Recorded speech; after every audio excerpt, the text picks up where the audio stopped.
주님께서 여러분과 함께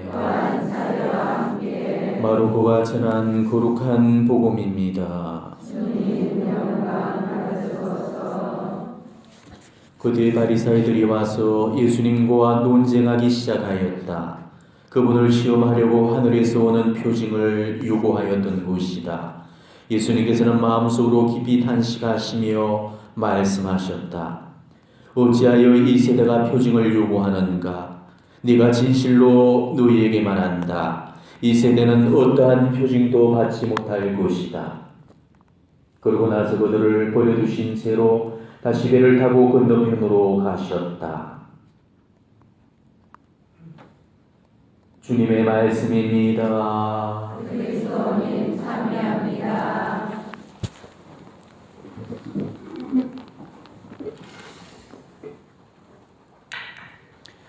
참 예수님, 예수님.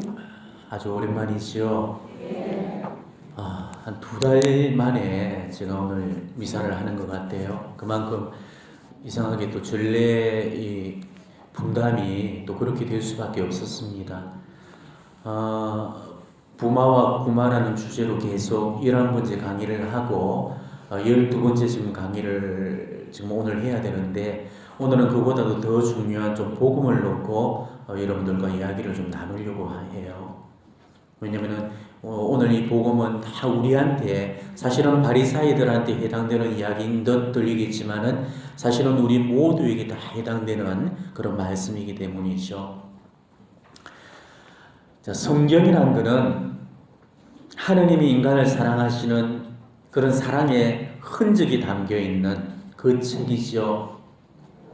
때문에 우리가 성경을 읽으면서 우리는 하느님의 사랑을 읽어낼 수가 있는 겁니다. 하느님이 우리를 얼마나 사랑하시든지 우리는 성경을 통해서 하느님이 나를 향해서 주어지는 그런 사랑을 바로 그 성경을 통해서 우리는 깨닫게 되는 거죠. 요즘에 전례 말씀으로 듣고 있는 창세기, 특히나 다른 여타의 성경 말씀들 중에서 하느님 사랑의 흔적이 가장 많이 묻어나는, 가장 역력하게 드러나는 장이 바로 이 창세기예요. 특히 천지창조 대목, 우리 인간 창조에까지 이 천지창조의 이 부분은 하느님의 차고 넘치는 사랑의 그런 결정치다 할 정도로 하느님 사랑의 흔적이 완전히 지금 채워진 그런 내용으로 구성되어 있습니다.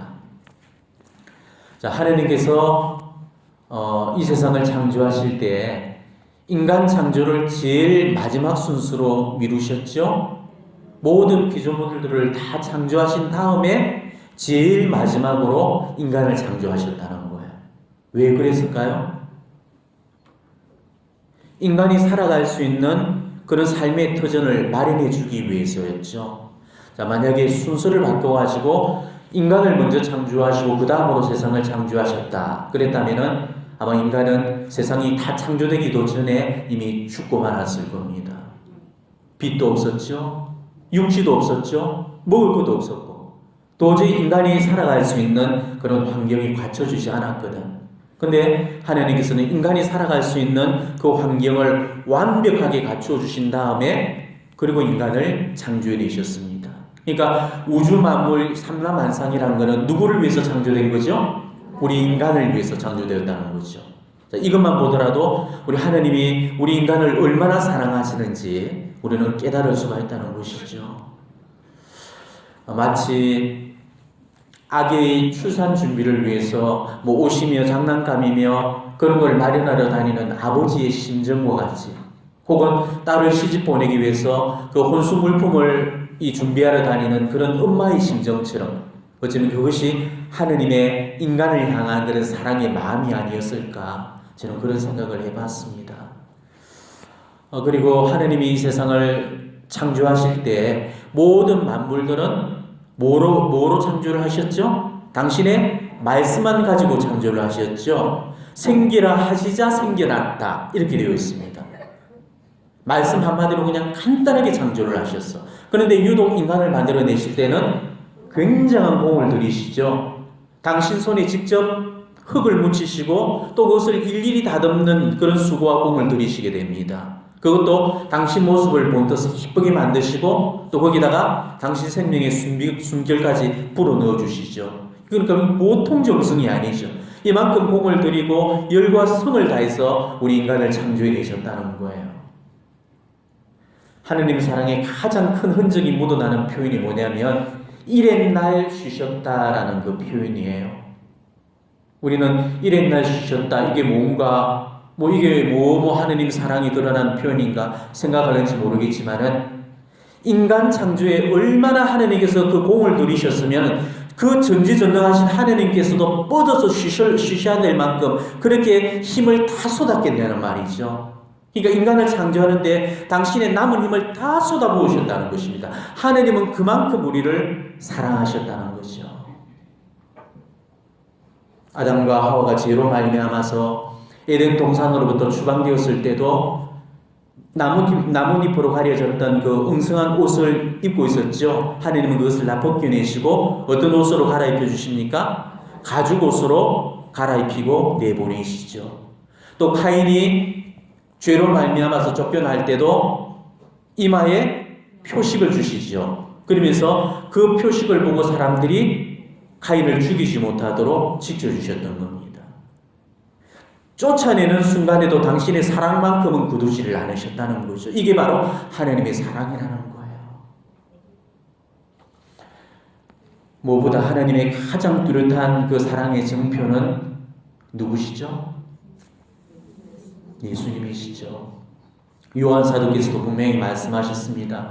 하나님께서는 세상을 너무나 사랑하신 나머지 외아들을 내어주셔서 그를 믿는 사람은 누구나 멸망하지 않고 영원한 생명을 얻게 해주셨다. 하나님이 인간이 되어 오셨고 하나님이 인간을 대신해서 죽어주셨다는 것, 하나님께서 인간을 사랑하신다는 이보다 더 분명한 그런 증표가 어디가 있겠습니까? 우리는 예수님을 바라보면서 또 예수님의 저 십자가를 바라보면서 하나님이 우리를 얼마나 사랑하시는가를 알게 되었죠. 그러니까 저 십자가는 우리를 향한 하나님 사랑의 표식이고 증거자료입니다. 하나님은 역사를 통해서 당신 자신을 계시하셨죠. 구약에서는 당신이 누구신가를 이스라엘의 역사를 통해서 끊임없이 드러내십니다. 그리고 신약에 이르러서는 당신의 외아들이신 예수님을 보내주셔서 당신의 사랑 전부를 다 보여주도록 하셨죠. 당신이 누구신지 더 이상 보여줄 게 없을 만큼 아낌없이 남김없이 다 보여주셨습니다. 그래서 우리는 예수님을 바로 하느님 계시의 완성이라고 그렇게 부르고 있죠. 하느님이 우리를 대신해서 죽어주셨다는 것, 이보다도 더 분명한 사랑의 증표가 어디가 있겠습니까? 벗을 위해서 제 목숨을 바치는 사랑보다 더 큰 사랑은 없다라고 말씀하셨잖아요. 우리는 바로 저 예수님의 십자가를 바라보면서 더 이상 하느님의 사랑을 의심할 수 없게 되었습니다. 죽음으로 당신 사랑을 증명해 보이셨다면 더 이상 어떤 검증이 더 필요하겠습니까? 그러니까 하느님은 당신의 그 사랑을 저 십자가의 죽음을 통해서 온전히 드러내셨던 거죠. 자, 그렇다면 이 표징은 이미 그거 한 가지만으로도 차고 넘칠 만큼 충분한 거죠. 더 이상의 표징은 필요가 없는 것입니다. 이 이상 더 뭘 또 보여줄 수 있겠어요? 그런데도 불구하고 끊임없이 표징을 요구하고 또 표징에만 붙들려 살고 있는 그런 우리들한테 성경은 말해주고 있습니다.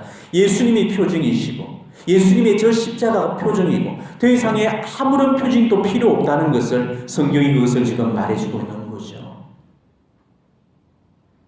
오늘 바리사이들도 예수님께 그 표징을 요구했습니다. 하늘로부터 주어지는 그 표징을 달라고 청했죠. 과연 그들에게 어떤 표징들이 더 필요했겠습니까? 예수님 당시에 그 유대인들은 인류 역사를 통틀어서 가장 행복한 사람들이었죠. 왜 그렇습니까? 하느님이 인류 역사 안에 들어오셔서 바로 그들과 함께 해주셔서 아담과 하와가 누렸던 그 지복직관의 그 영광을 누릴 수 있었잖아요. 그래서 하느님 모습을 직접 배웠고 하느님 말씀을 직접 들었고 하느님을 만졌고 하느님을 곁에서 뵐 수 있는 그런 영광을 입었습니다. 이거보다도 더 분명하고 확실한 그런 표징이 어디가 있겠어요? 인류 역사에 어느 세대 어느 민족이 이런 은총과 축복을 경험할 수가 있었습니까? 이런 놀라운 은총을 받았음에도 불구하고 그들은 또 다른 그런 표징들을 요구했던 거죠. 하나님을 직접 뵙고도 또 다른 표징을 원한다면은 아마도 그 어떤 표징이 주어지더라도 그들은 믿으려고 하지 않았을 겁니다. 그러니까 표징이 부족해서 받아들이지 못한 게 아니고 하나님을 받아들일 마음이 없었기 때문에 받아들이지 않았던 것이죠. 예수님도 바로 이 사실을 너무 잘 아시고 더 이상 아무런 표징도 보여주지를 않으셨습니다. 예수님께서는 이미 그 사람들의 그런 강팍한 마음을 그 이사야서의 그런 말씀으로 경고하시고 책망을 하신 적이 있으시죠? 너희는 듣고 또 들어도 깨닫지를 못하고 보고 또 보아도 알아보지 못하리라. 이 백성은 마음은 무디고 귀로는 제대로 듣지 못하며 눈은 감았기 때문이다. 이는 그들이 눈으로 보고 귀로 듣고 마음으로 깨닫고서는 돌아와 내가 그들을 고쳐주는 일이 없게 하려는 것이다. 들으려고도 하지 않고 보려고도 하지 않는 그런 영적인 귀머거리, 영적인 소경인 그들의 완고함을 빗댄 그런 고발이시죠. 결국 예수님은 바리사이들의 그런 요구를 묵살하시고 그들을 버려두신 채로 떠나가셨습니다. 표징이라는 거, 이 표징이라는 것은 하나님께서 우리 인류에게 보내시는 사랑의 정표예요. 내가 너를 지금 이만큼이나 사랑하고 있다. 내가 지금 너와 함께 해주고 있다. 이걸 보여주기 위한 가시적인 정표, 이게 표징입니다. 사랑이라는 것은 눈으로 볼 수가 없잖아요. 눈으로 안 보이는 거니까 그거를 눈으로 볼 수 있도록 보여주는 거, 이게 표징이에요. 우리가 사랑하는 사람한테 꽃을 선물하는 이유가 뭐죠? 꽃이 그 사람을 사랑한다는 걸 드러내는 내 마음의 외적 표시, 그기 때문에 우리가 꽃을 주는 거죠. 내가 누군가로부터 지금 꽃선물을 받았다. 그러면 그 꽃을 받게 되면 우리가 어떤 느낌을 받아요? 그 사람이 나를 사랑하고 있다. 그것을 우리가 알게 되잖아요. 나를 향한 그 사람의 그 사랑이 그 꽃 속에 고스란히 담겨져 있는 거죠. 이게 바로 표징이라는 겁니다. 하지만 우리가 꼭 꽃을 받아야 그 사랑을 알게 되고 뭐 꽃을 안 주게 되면 사랑을 모른다? 그거는 정말 슬픈 일이죠. 물론 꽃을 주면 더없이 좋겠죠. 하지만 설사 꽃을 주지 않더라도 나를 향한 그 사람의 그 사랑을 읽을 수 있어야 되는 거죠. 이게 진짜 사랑하는 거잖아요. 명품 구두나 뭐 지갑을 선물 받아야 그 사람이 나를 사랑한다? 아마 이렇게 생각을 한다면은 그거는 그 사람의 사랑을 너무나 비참하게 만드는 거잖아요. 비록 명품 핸드백을 선물 받지 않더라도 나를 향한 그 사람의 그 사랑을 읽을 수 있어야 그게 진정한 사랑인 거죠. 그러니까 하느님과의 관계성 안에서도 마찬가지라는 것입니다.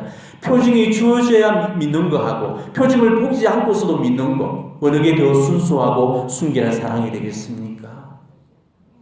표징이라는 것은 하느님의 선물입니다.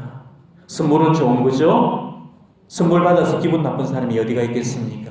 누구나 받으면 잘 좋겠죠. 하지만은 굳이 안 받더라도 상관없는 게 또 선물인 거죠. 왜? 선물을 보고 그 사람을 사랑하는 게 아니니까. 선물을 보고 사랑하는 거, 그는 진짜 사랑하는 게 아니죠. 옛날에 무성영화 시대 신파극 중에 이술과 심순애 있었죠? 아마 여기 나이 드신 분들은 다 그 유명한 그 신파극을 아실 겁니다. 이술이 했던 그 유명한 대사가 뭐죠? 김중배의 다이아몬드가 그렇게도 좋더냐? 다이아몬드를 보고 사랑하는 거, 그건 사랑이 아니죠. 다이아몬드가 없더라도 사랑하는 그게 진짜 사랑이거든. 그러니까 인간에 대한 사랑도 그래야 된다면 하물며 하느님에 대한 사랑도 그래야 된다는 게 당연하다는 것이죠. 하느님의 선물인 그 표징을 보지 않고 믿는 그 믿음, 그게 순수하고 깨끗한 믿음이죠. 하느님은 지금 우리에게 그걸 원하시는 겁니다. 비록 표징이 없더라도, 놀라운 은사나 기적이 없더라도, 가진 신비 체험이 없더라도 하느님에 대한 믿음과 사랑을 가지는 것, 그게 진짜로 하느님을 믿는 거고 하느님을 사랑하는 거라는 것이죠. 그런데도 우리는 얼마나 자주 이 표징에 집착하고 목매고 있습니까?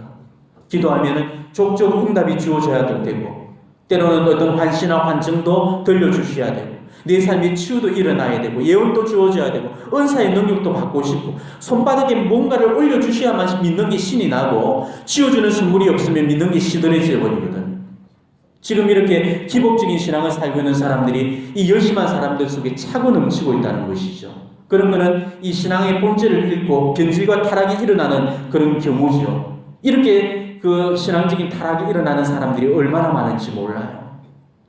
물론 표징을 요구하는 거, 표징을 구하는 거, 그게 나쁜 것은 아닙니다. 하나님은 때로 그 표징을 통해서 우리 믿음을 더 굳세게 만드시고 또 하나님을 향한 그런 신뢰심을 키워가시거든요. 그렇지만은 이 표징이라는 것은 믿음이 약한 사람한테 던져주는 떡밥이에요.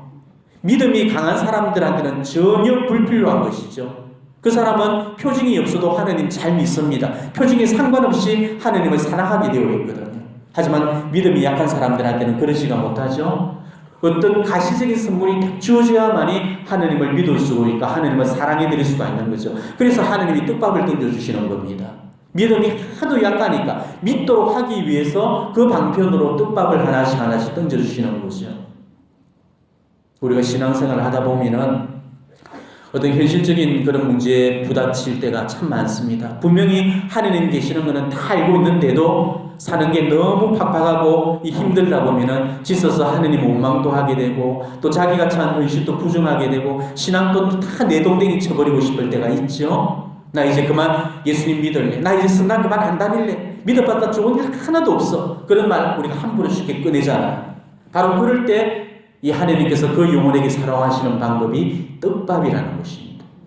그렇게 믿음이 약한 사람한테 가끔씩 떡밥을 하나씩 툭툭 던져주시는 거거든요. 예를 들어서 느닷없이 내 삶에 지금 어떤 복잡하게 꼬여있는 문제를 기적처럼 쫙 그렇게 풀어주신다든지 내가 어떤 문제를 놓고 기도를 했는데 내가 원하는 그 응답을 딱 주신다. 그러면은 그래 맞아. 하나님은 살아계셔. 앞으로 내 더 열심히 하나님 믿어야지. 이렇게 그 떡밥 꼬여가지고 다시 하나님께 돌아오고 또 하나님을 신뢰하게 되는 거죠.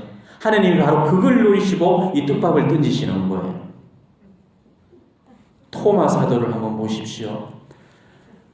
다른 제자들이 주님을 배웠다고 그렇게 했을 때 토마 사도가 뭐랬죠? 그분 손에 못자국을 직접 내 눈으로 보고 그분 그 못자국에 손가락을 넣어보고 그분 옆구리에 내 손을 넣어보지 않고서는 절대 믿지 못하겠다. 그렇게 이야기를 했죠. 결국 예수님이 나타나셔가지고 토마스한테 당신의 두 손과 옆구리를 보여주시고서야 그때 비로소 믿을 수가 있었습니다. 그때 예수님이 분명히 그러셨죠. 네 손가락을 여기 대보고 내 손을 봐라. 네 손을 뻗어가 내 옆구리에 넣어봐라.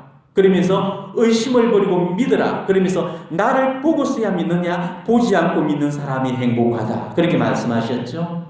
결국 믿음이 없던 토마스는 그 체험으로 말미암아서 나의 주님 나의 하느님 하며 신실하게 고백을 하고 그 이후에 더욱더 신실한 그런 신앙의 길을 걸어갈 수가 있었습니다. 이게 표징이라는 거예요. 믿음이 약한 사람을 믿도록 하기 위해서 쓰시는 한 가지의 떡밥.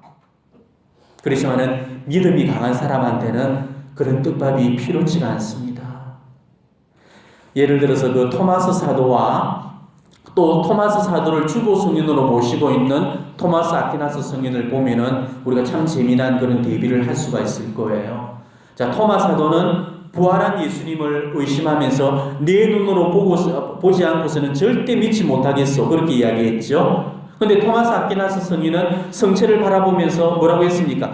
보고 맛보고 만져봐도 알 길 없고 다만 들음만으로 믿음 든든하다. 이렇게 고백을 해버렸죠. 예수님을 늘 가까이서 모셨던 토마스 사도는 부활하신 예수님을 믿지를 못했고 근데 거기에 반해서 아퀴나스 성인은 밀떡의 형상 안에서 숨어 계신 그 예수님을 보지 않고서도 믿어드렸다는 것이죠. 자, 어느 게 과연 하느님을 향한 그 사랑이 순수한 사랑이겠습니까? 예수님이 우리에게서 사랑을 받고자 한다면 어떤 사랑을 받고 싶어 하시겠어요? 세상을 살면서 아마 쉽게 믿는 것만큼 어리석고 미련한 게 없을 겁니다. 돈 떼이고 또 부도 맞고 보증빚에 올라앉는 것도 우리가 쉽게 믿었기 때문에 그런 거죠. 자, 보지 않고 믿는다는 거, 그건 세상적으로 볼 때는 지극히 어리석고 미련한 것입니다. 세상을 살려면은 뭐든 쉽게 믿으려고 해서는 안 되거든. 돌다리도 두드리고 가면서 건드하고 일단은 의심부터 하면서 믿어야 되는 거죠. 그렇지만은 신앙은 그렇지가 않다는 것입니다. 보고서 믿으려고 하면은 보이지 않는 그게 신앙이에요. 먼저 믿어야만 그때 보이게 되는 것입니다. 그래서 신앙은 신빙고예요. 우리 미사 중에 성변화가 일어나죠. 밀떡이 성체로 변화가 되면서 형상은 변화되지 않고 진료만 변화되는 것, 이걸 실체 변화라고 부릅니다. 신학적인 용어는 좀 어렵지만은 때는 substantiation이라고 그래요.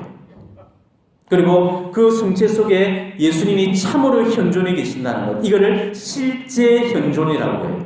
presentia realis라고 해요. 자, 실체 변화와 실제 현존이라는 것.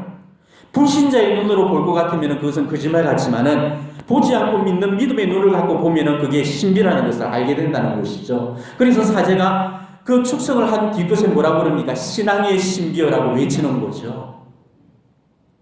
왜 믿는 사람이 은혜를 받는 줄 아십니까? 보지 않고 믿기 때문에 그런 거죠. 하나님은 그런 믿음을 제일 먼저 축복을 해주시게 되어 있습니다.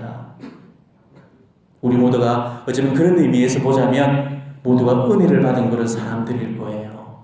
볼 수 없는 하나님의 그 모습, 들리지 않는 그 하나님의 음성, 그 맡을 수 없는 하나님의 채취, 만질 수 없는 그 하나님의 몸, 우리는 이 미사성제 안에서 바로 밀떡의 형상 안에 살아계신 주님의 모습을 만나고 있는 거죠.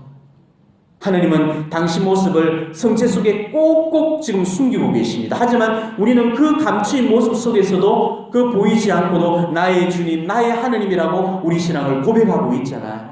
그래서 우리한테는 이 신앙이 신비가 되어지는 거죠. 아무한테나 신앙이 신비가 되어지는 게 아닙니다. 보지 않고 믿을 수 있는 그 사람만이 신앙의 신비를 살아갈 수가 있는 거예요. 자, 우리가 이렇게 성체의 실체 변화와 실제 현존을 그렇게 믿는다는 게 그렇게 어려운데도 우리는 그것을 믿고 있죠. 성체 속에 실제 변화를 이루시고 실제 현존하시는 그 예수님을 우리 눈으로 보지 않고도 우리는 의심 없이 지금 믿어드리고 있거든. 자, 그렇다면은 그보다도 훨씬 더 믿기 어려운 그 하느님 뜻 앞에서 우리가 보지 않고서도 그 하느님을 믿어드려야 되는 거죠. 어떠한 경우에라도 우리는 우리를 향한 하느님의 사랑을 의심하거나 불신해서는 안 되는 겁니다. 그런데도 우리는 예수님의 성변화는 이렇게 잘 믿으면서도 내 삶을 변화시키려는 하나님의 손길을 믿으려고 하지는 않거든요. 우리도 지금 토마 사도처럼 하나님의 부재를 경험할 때가 얼마나 많습니까? 하나님이 느껴지지 않는 순간들이 많죠. 자기 삶이 지금 어두운 밤에 들어있을 때 말할 수 없는 그런 메마름을 우리는 경험하게 됩니다. 지금 이렇게 하나님께 붙들려서 하나님께 충실한 길을 걸어가는 여러분들이라면 이미 초심자의 그런 단계를 다 지났기 때문에 여러분 각자는 나름대로의 그런 영적 어두운 밤을 지금 걸어가고 있죠. 그 자기 자신이 그 어두운 밤에 들었을 때 말할 수 없도록 괴로운 그런 메마름을 우리는 통과해야 되거든요. 아무리 기도해도 하나님의 응답이 주어지지 않습니다. 성체대전에 나와서 또 하나님의 현존을 도무지 느낄 수가 없는 거죠. 이런 영적 메마름이 얼마나 지독하고 독했으면 어두운 밤이라고까지 그렇게 표현을 썼겠어요. 바로 그럴 때마다 우리는 이 토마 사도처럼 손바닥에 구멍을 들여다보고 싶고 옆구리에 손대보고 싶은 그런 유혹을 우리는 가지게 되죠. 나한테 어떤 기적을 주시면 내가 더 잘 믿을 수 있을 것만 같고 기도할 때마다 응답해 주시고 축복해 주시면 더 열심히 믿을 수 있을 것만 같죠. 그래서 표징을 보면서 믿고 싶은 그런 유혹을 받을 때가 한두 번이 아닐 겁니다. 그렇지만 그럴 때라도 우리는 보이지 않는 그런 가운데서도 하나님을 신뢰하면서 우리의 어두운 밤을 통과해 나가야 되는 것입니다. 우리 삶에 별다른 그런 표징이 없더라도 또 기적이나 축복이 없어도 하나님께서 나를 사랑으로 이끄셔서 바로 세례를 통해서 이 교회로 이끄셔서 세례를 통해서 교회로 불러주셨고 나를 당신의 존귀한 그런 자녀로 삼아주셨고 당신의 그 신적 생명에 참여시키시려고 천국에 내 자리를 마련해 놓고 나를 영원한 생명에 초대하고 계신다는 거, 그게 바로 표징이고 그게 바로 기적이죠. 우리에게 이보다 더 확실하고 분명한 그런 표징이 어디가 있겠습니까? 하나님이 아담과 하와한테만 그런 사랑을 주신 게 아니에요. 하나님은 지금 우리 한 사람 한 사람도 똑같이 한결같이 바로 그런 사랑으로 우리를 대하고 계십니다. 우리를 말할 수 없는 그런 사랑으로 당신 품에 끌어안아 주시고 우리에게 당신 품 위에 옷을 그렇게 입혀주시고 당신 사랑의 표식을 우리 이마에도 박아주셨잖아요. 그래서 우리는 다들 인호를 갖고 있죠. 이 인호란 것은 뭡니까? 하느님 사랑의 표식이고 하느님 그 자녀라는 인장입니다. 너는 내 거라고 침발라서 찌본이 놓은 거예요. 하느님이 우리를 이처럼 사랑하고 계시다는 이 표징 중에 이보다 더 확실한 표징이 어디 있겠습니까? 비록 내 삶에 특별한 기적이 없더라도, 비록 내 삶에 별다른 그런 축복이 없더라도 우리는 바로 그 한 가지 표징만을 축복으로 삼고 위안으로 삼고 하느님의 길을 마지막까지 걸어나갈 수 있어야 되는 거예요. 바로 내가 하느님 사랑을 받는 존귀한 영혼이라는 사실을 우리는 깨달으셔야 됩니다. 그런 노랫말이 있죠. 하느님께로부터 사랑받기 위해서 태어난 사람들, 이 사람들이 바로 우리들이죠. 그래서 우리는 선택된 사람들이고 불림받은 사람들이고 뽑히운 사람들입니다. 예수님께서 사람들을, 그 사도들을 뽑으실 때 어떤 사람들을 뽑으셨다고 그러셨어요? 당신 마음에 드는 사람, 당신이 원하시는 사람을 뽑으셨다고 그러셨죠. 자, 그렇다면 우리 역시도 하느님 마음에 드는 영혼들이고 하느님이 원하시는 영혼들이라는 거죠. 그렇기 때문에 이 위대한 진리의 보루이신 그 자모이신 성교회, 이 가톨릭 신앙으로 우리를 불러주셨던 거고, 이 마리아의 충실한 협력자로서 이끌어주신 거고, 이 구원 사업에 쓰임받는 일꾼으로 세우시셔서 우리 전례의 그 감사성에서도 이야기하듯이 선택된 민족, 왕다운 사제, 거룩한 결의 하느님의 백성이 되게 그렇게 이끌어주셨던 겁니다. 그렇다면 이보다 더 분명한 하느님 사랑의 증표가 어디 있을 거고, 이보다 더 확실한 하느님 구원의 표징이 어디 있겠습니까? 우리가 이 밖에 또 어떤 표징을 더 구해야 되고 어떤 표징들을 더 원해야 한다는 말입니까? 표징을 청하라는 그 하느님 말씀에 유다의 그 아하즈 왕이 했던 말 기억하십니까? 저는 표징을 청하지 않겠습니다. 그리고 주님을 시험하려고 하지 않겠습니다. 이렇게 이야기했죠. 물론 그 아하즈는 하느님을 신뢰하지 않았기 때문에 표징을 구하지 않은 것이죠. 하지만 하느님을 신뢰하는 우리들은 하느님을 신뢰하기 때문에 더더욱 표징을 구하지 말아야 되는 겁니다. 그런데도 우리는 자꾸 표징을 구하려고 하거든요. 제발 표징 없이, 비록 그런 표징들을 안 주시더라도 하느님만을 바라보면서 그 신앙의 길을 걸어가는 그런 여러분이 되셨으면 좋겠습니다. 주시면 좋고 또 안 주셔도 그만이고, 제발 이 표징에 좀 목매지 마시고 표징으로 살려고도 하지 마시고 오로지 하느님을 향한 그 신앙, 그 한 가지 뜻으로 살려고 한다면 우리는 그렇게 표징에 목마르지 않을 겁니다. 표징이 신비가 아니고 신앙이 신비라는 거, 그거를 다시 한번 유념하도록 하십시오. 물론 어렵고 힘들고 또 답답한 현실 안에서 하나님께 또 매달려서 응답이라도 얻고 싶고 축복이라도 또 받았으면 싶을 때가 많을 겁니다. 왜 내가 이렇게 매달리고 기도하는데도 하나님은 내 기도 안 들어주시나? 남들은 기도하면 다 응답도 잘 받는다는데 왜 나한테만 이렇게 응답을 안 주시나?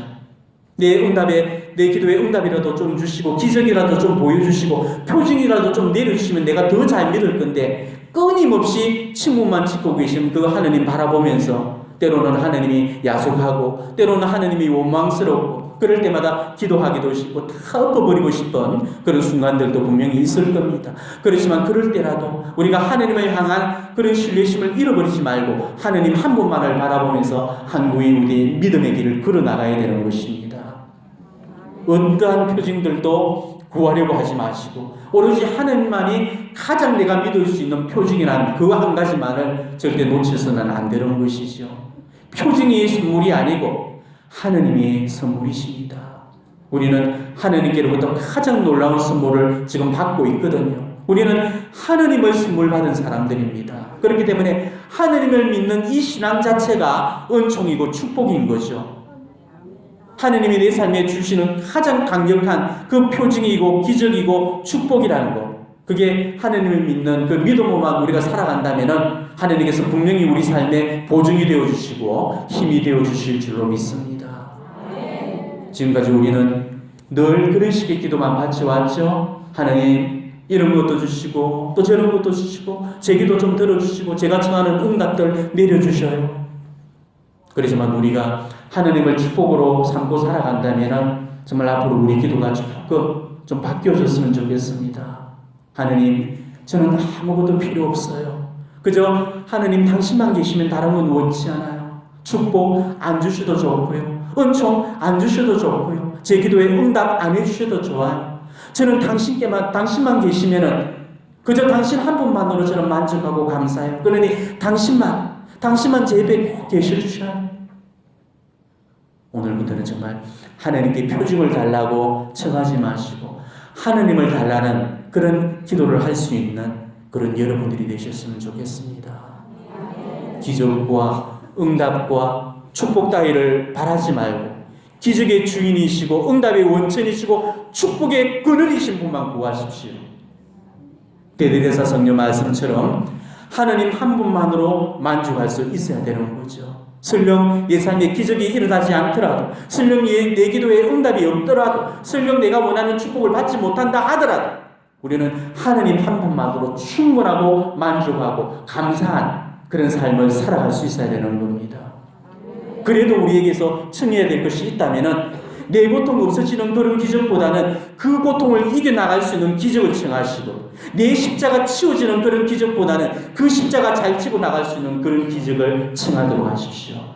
나한테서 정말로 원해야 될 것이 한 가지가 있다면 십자가 한 가지만을 원하시고 비록 내 기도에 응답이 없더라도 그 고통을 희생과 보석으로 삼고 살아간다면 그 사람이 가장 행복한 그런 신앙의 길을 걸어갈 수가 있을 겁니다. 하나님 믿는 거 절대 쉬운 거 아니라고 그랬죠? 제가 번번이 여러분들에게 말씀드렸잖아요. 세상 사람들 누구나가 다 선택하는 그런 넓고 편한 길이 아닙니다. 우리가 선택하는 길은 좁고 험난해요. 그래서 아무도 가려고 하지 않습니다. 하지만 그 길만이 천국으로 가는 길이에요. 우리는 지금 그 길로 통과하고 있는 것입니다. 그러니까 하나님께 가는 이 길, 힘 안 든 길이 없는 거죠. 하나님 일 앞에 한숨 짓고 눈물 흘리고 신음하지 않는 그런 일이 없다는 것입니다. 땀과 눈물과 정말 피가 흐르는 모질고 모진 길, 이 길이 바로 천국으로 가는 길이고 이 길이 구원을 만나는 길, 이 길이 바로 영생과 맞닿는 길이라는 거예요. 지금 우리 모두가 바로 이런 고통의 길로 초대되고 있다는 것입니다. 비록 아프고 또 힘들고 괴롭고 고달픈 그게 내 십자가라고 여기시더라도 제발 그 십자가 거두어 가시라고 그렇게 빌지 말라는 것입니다. 그렇게 내가 기도하고 매달리는데도 하나님이 내 문제를 해결해 주지 않고 내 그런 고통을 거두지 않아 주신다면 그는 내가 마셔야 될 바로 그리스도의 남은 고난의 잔이고 내가 치러야 될 예수님께로부터 지금 나눠받는 고통의 몫이라는 거죠. 바로 천국 공로를 위해서 쌓아야 될 그런 기회로서 하나님이 나에게 허락하시는 그런 은총의 몫이라는 것입니다. 우리는 그것 없이는 절대로 천국에 갈 수가 없어. 그거를 희생 삼으시고 그거를 보석 닦으시고 그 공로를 쌓아가지고 천국에 들을 수 있도록 우리는 그 표징 한 가지만을 붙들고 살아야 되는 거죠. 그렇기 때문에 고통만큼 하느님 사랑의 확실한 표징이 없다는 것을 아셔야 됩니다. 고통은 하느님께서 나를 가장 사랑하고 계신다는 제일 놀라운 표징인 거예요. 그렇기 때문에 메주거리 성모님도 고통이 하느님께서 마련해 주신 놀라운 선물이다 이렇게 표현을 하시거든요. 그러면서 이렇게까지 말씀하시죠. 너희는 고통의 가치를 지금은 잘 모른다. 만일 너희가 고통의 가치에 눈을 뜬다면 너희 스스로 고통을 달라며 아우성치게 될 것이다. 파티마 성모님께서도 우리의 고통들이 바로 하나님께서 보내주시는 거라고 분명히 말씀을 하셨죠. 그러면서 뭐라고 하십니까? 하나님께서 보내시는 고통들을 너희가 잘 참아내겠느냐 이렇게 물으셨잖아요. 고통이 이 하나님 대전 앞에 얼마나 무한한 가치를 지니고 있는지 우리는 지금으로서는 그것을 깨달을 수 없을 겁니다. 죽어봐야만이 정말 연옥에 갔어야만이 우리는 비로소 깨달을 수가 있을 거예요. 하지만 그 이승에서의 무수한 고통의 그 공로의 길을 다 읽고 나서야 눈물과 통곡으로 후회하면서 깨달을 거예요. 우리가 이래도 지금 내 십자가 내려놓게 해달라고 아우성치실 겁니까? 이래도 내 고통 거둬달라고 지금 울부짖으실 건가요? 물론 청해야 될 거는 청해야 되겠고 또 기도해서 받을 수 있는 거는 또 받으셔야 되겠죠. 하지만 내가 아무리 빌고 아무리 기도해도 응답이 안 주어진다면 그거는 정말 하나님께서 천국 공로를 위해서 나에게 허락하시는 고통이라는 것입니다. 그때는 얼른 내 뜻을 접고 하나님 손길에 순명을 하면서 하나님께서 이 고통을 통해서 나를 어디로 어떻게 이끌어 가시는지를 묵상하면서 이 고통의 시간들을 잘 견뎌 나가셔야 되는 거죠. 바로 그 고통이 내게 주어지는 하나님 사랑의 가장 놀라운 표징이고 징표라는 것을 깨달으시고 정말 아프지만은 그 눈물로서 받아 안고 걸어가셔야 되는 겁니다. 내가 처하고 있는 그런 현실들 바라볼 때마다 얼마나 답답하고 얼마나 속상하고 얼마나 미치겠습니까? 죽으라고 빌고 있는데도 응답까지 없다면은 그건 아마 정말 맥 빠지고 힘 빠지는 일이 될 거예요. 그런데 거기다가 오늘 푸른 군대 신부가 또 여러분들한테 축복도 빌지 말라고 그러죠. 또 응답도 바라지 말라고 그러죠. 표징이나 기적들도 청하지 말라고 그랬으니까 아마 더더욱 한숨이 더 나오실 겁니다. 도대체 숨이라도 제대로 쉬라는 소리인지 결혼도 못 해본 그런 신부가 현실성 없는 소리를 하고 앉았네 아마 그렇게 생각하려는지도 모르겠어요. 하지만은 이게 바로 우리의 기복적인 신앙의 틀을 부수고 신앙의 본질을 붙잡는 겁니다. 오늘 바리사이들에게 주신 그 주님의 말씀을 되새기시기 바랍니다. 어찌하여 이 세대가 표징을 요구하는가? 이 세대는 어떤 표징도 받지 못할 것이다. 오늘 여러분이 제 강론을 들으셨다면 지금부터 더 이상 표징들을 요구하거나 응답에 연연하거나 또 축복만을 바라지 마시고 하느님이 나를 얼마나 사랑하시는지 내 고통 그 한 가지만을 표징으로 삼고 하느님 당신 한 분만으로 저는 만족합니다. 그렇게 고백하면서 믿음의 길을 걸어나갔으면 좋겠습니다. 구하라 받을 것이다. 청하라 얻을 것이다. 두드리라 열 것이다 하셨지만 아무리 구하고 아무리 청하고 아무리 두드려도 받지 못하고 있고 열지 못하고 있고 그리고 얻지 못하고 있다면 그리고 그렇게 기도를 했는데도 하나님이 내 기도 안 들으시고 나한테 응답을 안 주신다면 그는 틀림없이 하나님의 또 다른 뜻이 있으신 거고 내게 주어진 그 고통들 속에서 나를 천국으로 이끌고자 하시는 그 하나님 사랑의 마음을 읽으면서 그 고통을 구원의 표징으로 삼고 그렇게 우리는 열심히 살아가야만 되는 겁니다. 이제 얼마 후면은 제2수요일이 시작될 거고 또 사순절을 우리가 한 보름 정도 남겨놓고 있습니다. 내한테 주어지는 그런 십자가 앞에 이제 우리가 그만 징징대시고 그만 투덜거리시고 내 어깨에서 비끌려 내려왔던 그 십자가 다시 잘 고쳐서 메고 나갈 수 있는 그런 여러분 되셨으면 좋겠습니다. 언젠가는 하나님께서 그런 우리의 수고와 노고가 이 영생과 구원으로 보답해 주실 날이 분명히 온다는 것을 우리가 믿고 오늘 주어지는 이 고통들 정말로 천국을 향해서 내딛는 그런 발걸음으로 삼고 하나님을 향해서 그리고 내 앞날을 향해서 한 걸음 한 걸음 전진하는 그런 여러분이 되시기를 진심으로 축원합니다.